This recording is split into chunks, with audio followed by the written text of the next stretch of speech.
Olá, seja muito bem-vindo a mais uma aula do nosso livro Antifrágil.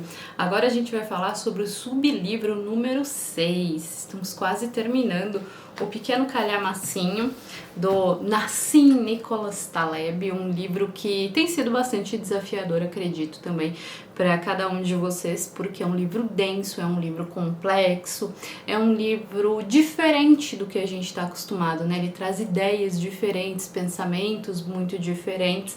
Na próxima aula, que é a nossa última aula sobre o livro número 7, eu vou fazer um pouco mais um apanhado geral da minha opinião sobre o livro todo, mas enquanto isso a gente vai falando aqui em detalhes sobre o que ele está discorrendo em cada um desses livros.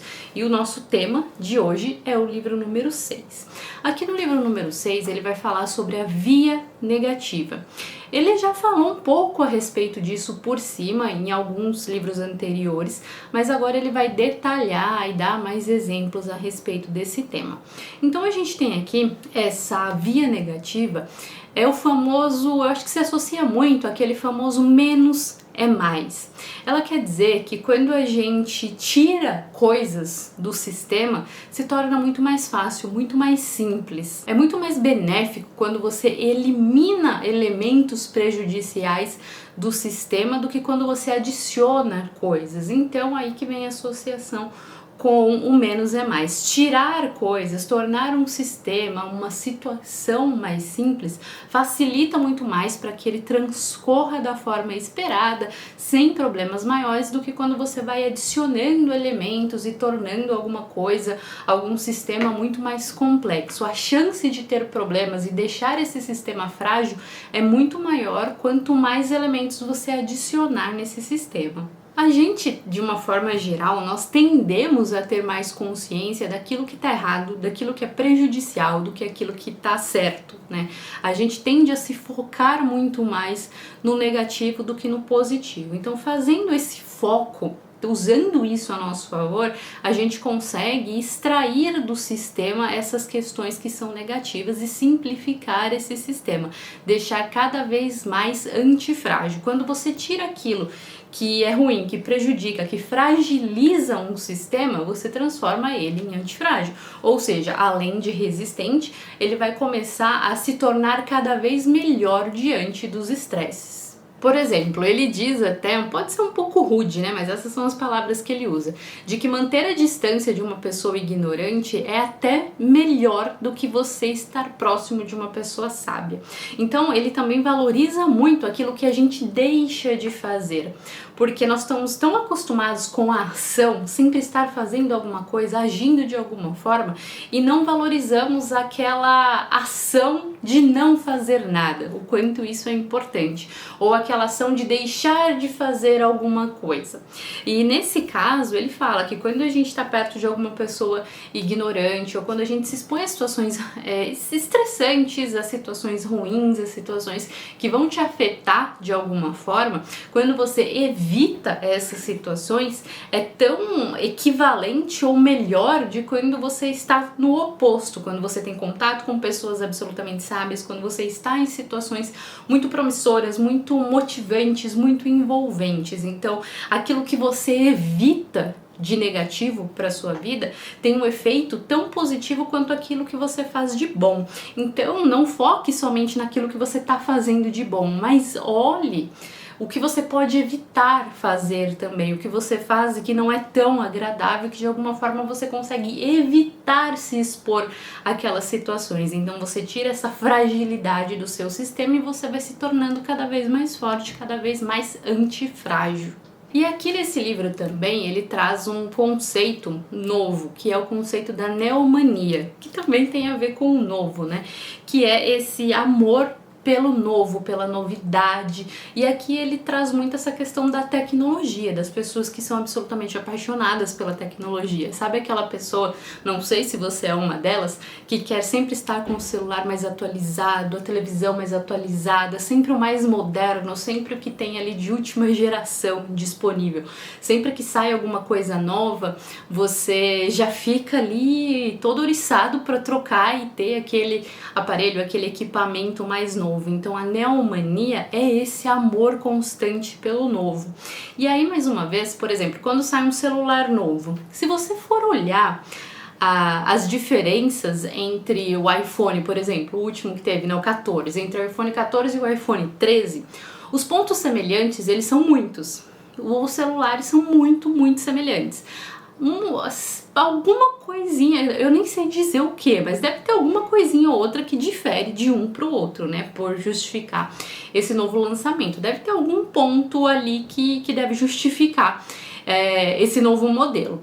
E aí essas pessoas que são neomaníacas, que amam o novo, em vez de focar em tudo que os aparelhos têm de iguais, que eles fazem exatamente a mesma coisa ali, com um ponto ou outro de diferença que não justificaria o tamanho do investimento, porque esse celular é muito caro, elas focam só naquela única coisa que o celular de modelo novo faz e o atual não faz. Um detalhe.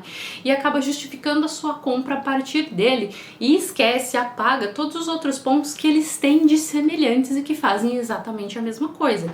Então, não seria justificável sob um ponto de vista racional essa troca. Mas as pessoas que são neomaníacos, elas justificam a partir de pontos muito pequenos. E aí que o autor também vai trazer pra gente um conceito que ele fala sobre tecnologia, ele fala bastante sobre isso, sobre os processos de fragilidade e antifragilidade da tecnologia. Para ele, um sistema, né, uma tecnologia, quanto mais ela dura, mais justifica que ela vai continuar durando. Então, por exemplo, trazendo para o nosso universo um livro, né?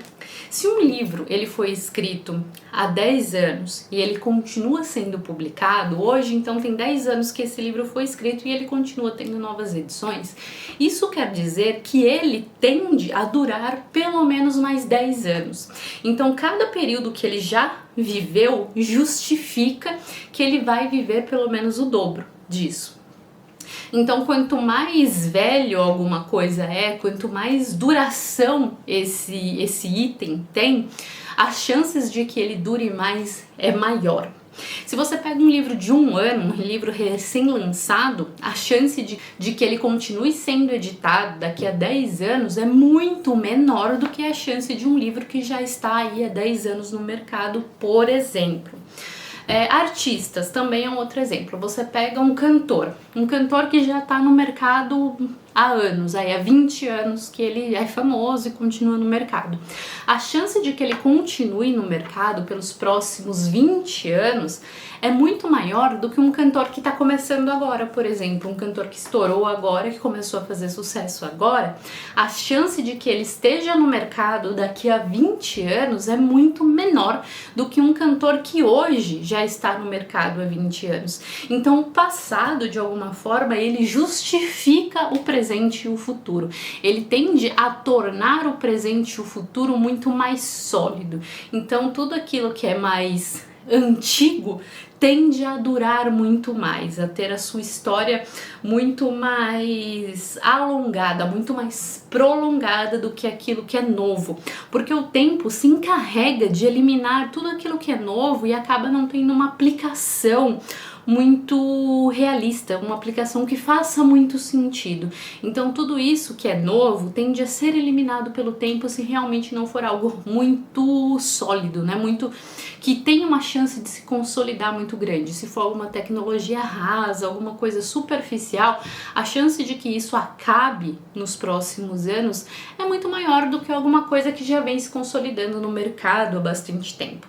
E esse processo de envelhecimento ao contrário, como ele chama, que seria quanto mais velho vai ficando melhor, vai ficando mais antifrágil, diria assim, porque quanto mais ele durou, mais chances ele tem de durar. Ele chama isso de efeito Linde, que é aquilo que se espera que o velho dure mais tempo do que o jovem, isso dado a proporção da idade de cada um deles. Então, cada ano que alguma coisa passa sem extinção, sem ser abolida do uso comum, isso torna que as chances de que ela continue a ser utilizada, de que ela continue no mercado, se torne muito maior. É aqui também que ele traz o conceito do perecível e do não perecível, né? Não perecível é aquilo que, como a gente conhece mesmo no dia a dia, não tem um prazo de validade, né? Não é algo orgânico, algo que vai se estragar, não tem esse prazo de validade, é algo não perecível. Já algo perecível é aquilo que estraga com o tempo. Então ele usa esses conceitos de perecibilidade para a gente entender esse efeito Linde, né? De que o velho tende a durar mais do que o jovem quando comparado à idade de ambos. Então, quando você analisa o efeito Linde matematicamente, ele diz que o não perecível, ele tem uma expectativa de vida que aumenta a cada dia que ele consegue sobreviver. Nesse livro também ele traz alguns conceitos importantes que ele já apresentou em livros anteriores, como o intervencionismo ingênuo. Mais uma vez ele fala sobre isso, de quando você tende de alguma forma intervir em algo que não é necessário e acaba prejudicando mais do que ajudando, e aí que gera a iatrogenia, que ele também já explicou em livros anteriores. A gente já falou sobre esse conceito, que é um termo médico que se refere a quando um médico ou um medicamento, algum processo assim relacionado à saúde que você está fazendo, está realizando com o objetivo de te ajudar, acaba te atrapalhando mais do que de fato ajudando. Então ele discorre bastante sobre esses dois conceitos também, dando vários exemplos de situações médicas, de casos médicos, de interferência de remédios, de medicamentos. Aqui a gente consegue entender que é um posicionamento muito particular do autor, que ele tem um posicionamento muito arraigado contra os sistemas médicos, né? Ele critica muito a medicina, muito algumas pesquisas formais, muito o sistema formal de educação. Ele questiona e critica muito isso, mas o tempo todo, principalmente em relação às questões médicas, ele diz que ele não é um crítico necessariamente da medicina, mas ele considera, ele cria maneiras da gente pensar e avaliar os riscos e entender quando de fato é necessário uma intervenção e quando a gente está fazendo uma intervenção que vai mais te prejudicar do que te ajudar. Então ele fala muito para que a gente de alguma forma crie esses conceitos críticos, esse pensamento crítico, e faça essa análise, essa gestão de risco e pense se de fato essa intervenção realmente é necessária ou ela vai correr o risco de trazer mais prejuízos à sua saúde do que de fato te ajudar. Tanto que aqui também ele fala sobre uma questão que a gente fala bastante, nas últimas décadas a expectativa de vida aumentou bastante, hoje as pessoas vivem muito mais do que antes, isso graças aos avanços da medicina.